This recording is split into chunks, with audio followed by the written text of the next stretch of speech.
ሌላው ዘርቶ ማጨድ የሚባል ትምህርት ፍጹም ሳን ጊዜ ሲያስተምር ስለ ዘርቶ ማጨድ ምን አለ መሰለ ገበሬ ይቆፍራል ይኮተኩታል ይዘራል ከዛ ከዘራ በኋላ ጸጥ ይላል እጁ ላይ ያለው ዘር መሬቱ በልቶ ዝም ይላል ልክ ምን ማለት ነው በላይፍ በቢዝነስ ልጀምር ወይ የሆነ ነገር ልጀምር ያለን ገንዘብ አመተ ኮትኩተ ምን ብለ ጀመር ካረክ ስራ ጸጥ ይላል ሱቅ ከፈትክ ጸጥ ነው የሚለው ገዢ የለም አንድ 3 ወር 4 ወር የለም እኮ ገዢ ሆቴል ከፈትክ ጸጥ ይላል ለካ ውስጥ ላይ ታምር እየተቀመመ ነው ውስጥ ላይ ታምር እየተብላላ ነው ከታገስክና ከጠበቅ ጊዜው ሲደርስ ፍሬው ብቅ ይላል ያቺን አይታገስም ብዙ ሰው የሆነ ነገር ኮትኩቶ ለፍቶ ዘርቶ ጸጥ ሲል ወይ በቃ አልሰራም ብሎ ይሄዳል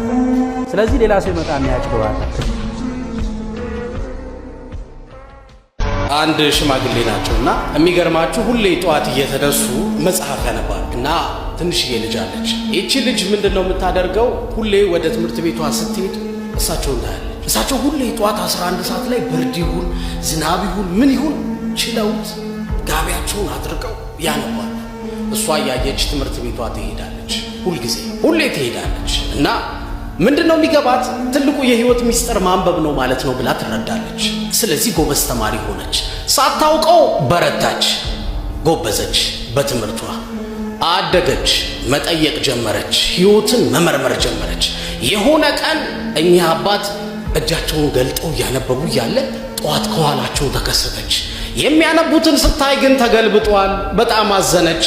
አባቴ ምን አስቦ ነው የገለበጠው ብላ ጠየቀቻቸው የኔ ልጅ አንቺ እንድታነቢ ብዬ ነው እኔ ገልብጬ ሳነብ የነበረው እንጂ